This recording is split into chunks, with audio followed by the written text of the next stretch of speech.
السلام عليكم ورحمة الله تعالى وبركاته. فيديو جديد ووصفة جديدة.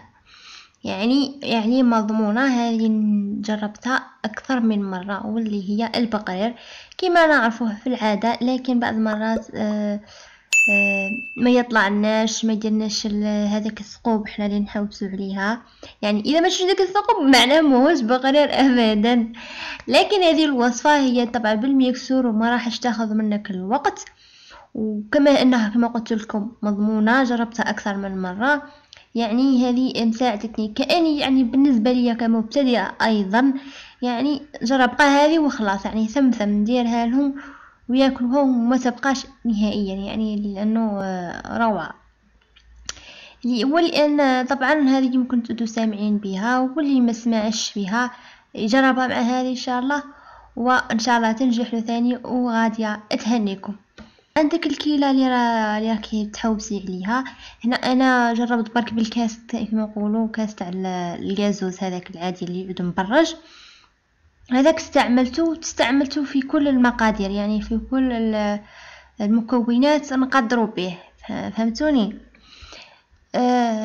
اول حاجه عندنا الفارينه والدقيق، يعني نستعملهم في زوج. نعم، عندنا زوج كيلات تاع الدقيق، يعني الدقيق الاصفر هذاك الرطب اللي نديروا به الكسره العادي، وعندنا كاس تاع فارينه. اذا كنا في الصيف راح نديروا الماء من روبيني عادي، يعني ماء عادي انه راح يكون باش تطلع لنا.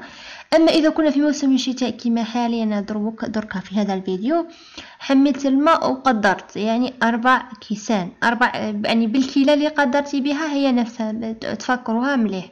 4 كيسان تاع الماء، ونديروا ملعقه كبيره من خميره الكسره العاديه، او سموها خميره الخبز. نديروها ملعقه كبيره ونميكسيوها بالخلاط هذاك، بالميكسور، حتى نحسوه قاع رطب، ما يتعودش كاين تكتلات. ونغطوه في بلاصه يعني تكون ثاني شويه سخونه. وإحنا بعد ما خلطنا المكونات راح نديرو القرطاس تاع الخميره تاع الحلوى، مقدار 10 غرام.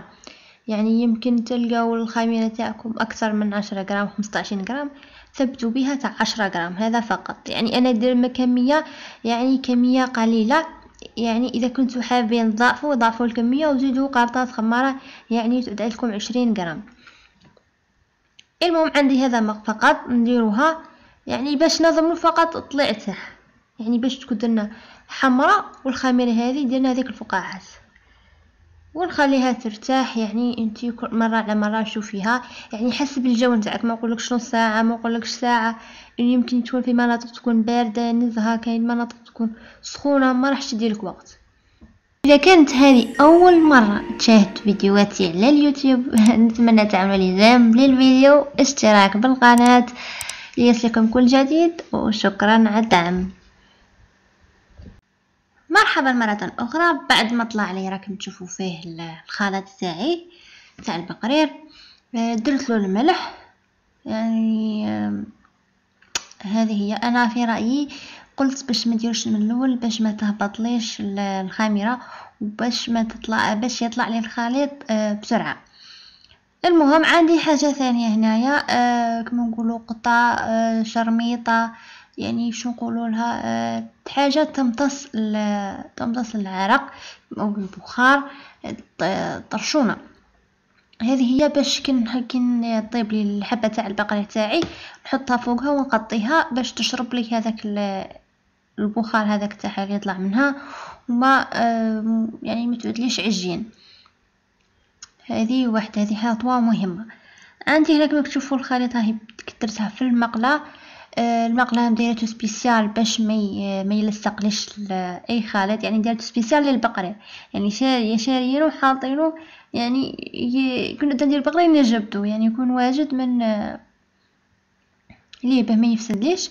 عندي هنايا الكانون تاعك، اذا كان مايل والله حاجه هكا يغلبك شويه، درت له حجره والسلام عليكم. هذه هي باش ما يدوحش يتحرك لي، وتساعد لي الخبزه باش تعود مدوره كما نحب.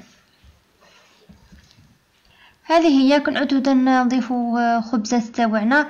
لازم نخلطو الخليط لانه دقيقة تاع راح ينزل ويقعد الماء الفوق عايم.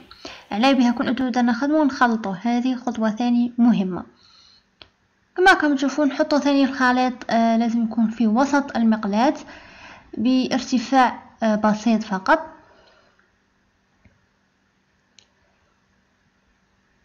كما راكم تشوفوا واحدة بواحدة.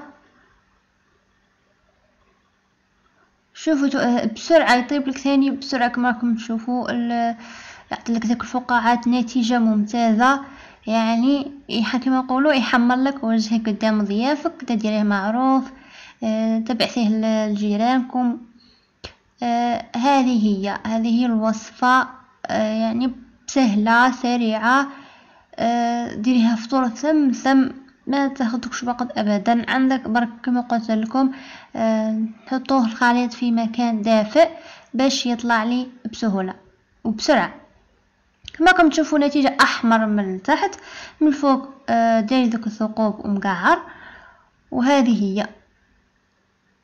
كاين اللي يحب يعني ما يحبش العسل ما يكونش معسل النزهه. عندنا هذه هي. نديروا له برك رشه تاع سكر من الفوق لانه سخون راح يذوب لك داك السكر.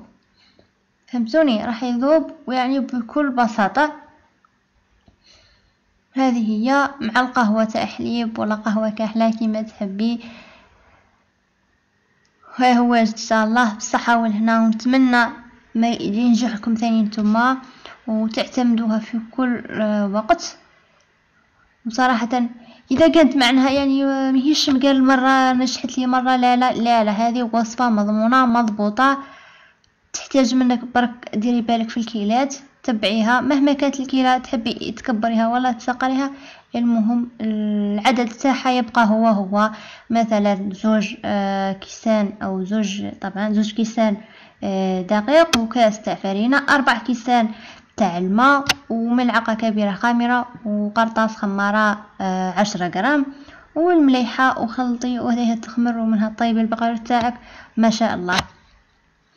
نتلاقى ان شاء الله في وصفة اخرى ان شاء الله. تكونوا حبيتوا البقرة تاعي ديروه الفطور وما تنسوش ونقولكم دمتم في رعاية الله وحفظه والسلام عليكم.